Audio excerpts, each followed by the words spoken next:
Hari ini tim hukum nasional sudah menyampaikan kesimpulan dan tambahan bukti yang makin menguatkan bahwa insya Allah permohonan kita dikabulkan.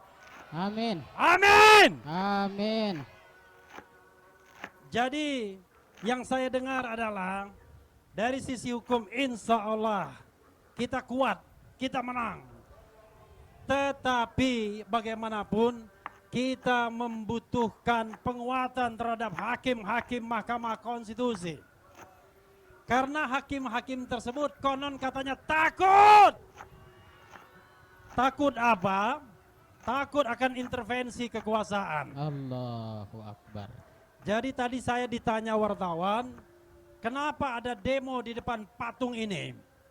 Kita maunya demo di depan Mahkamah Konstitusi, tetapi sejak zaman Presiden Now, demo di depan istana dan Mahkamah Konstitusi dilarang.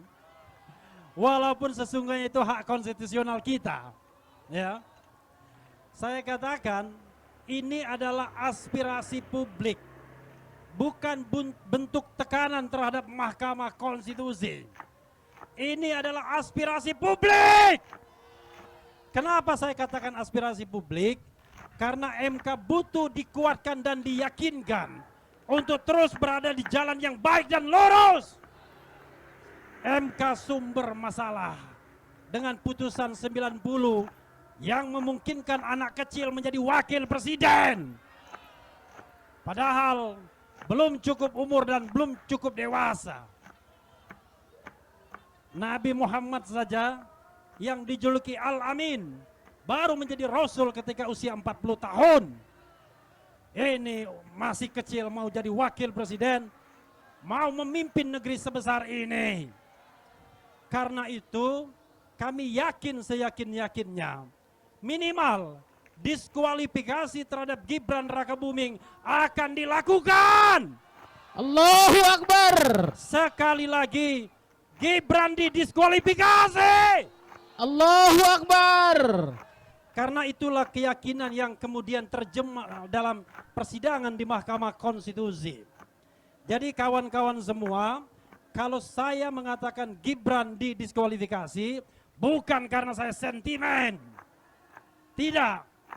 Tetapi karena itulah fakta yang terungkap dalam persidangan. Ternyata penetapan Gibran Rakabuming sebagai calon wakil presiden bertentangan dengan hukum dan konstitusi. Kenapa begitu?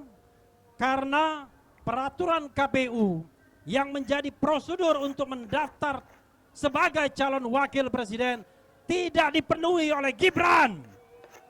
Pada waktu pendaftaran, Gibran Rakabuming masih ada peraturan KPU yang menyebutkan usia harus 40 tahun. Dan itu belum diubah. Mengapa ini penting? Ternyata konspirasi dengan KPU yang begitu aktifnya agar Gibran mencalonkan diri. Bahkan KPU mencoba untuk mengundangkan peraturan KPU yang sudah mereka ubah sendiri tanpa prosedur dan tanpa berkonsultasi dengan DPR.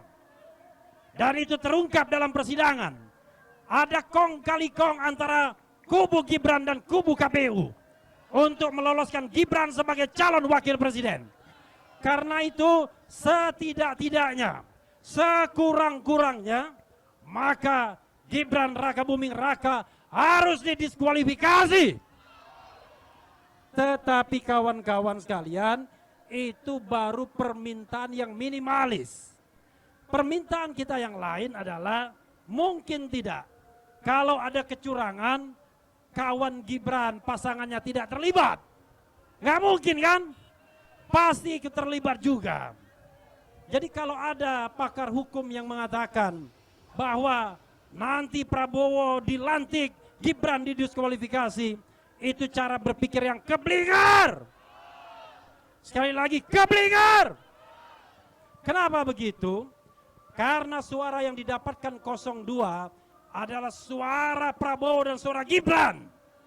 Jadi kalau suara mereka tidak sah karena kecurangan, karena pelanggaran yang terstruktur dan sistematis, maka dua-duanya wajib didiskualifikasi. Itulah permohonan kita semua.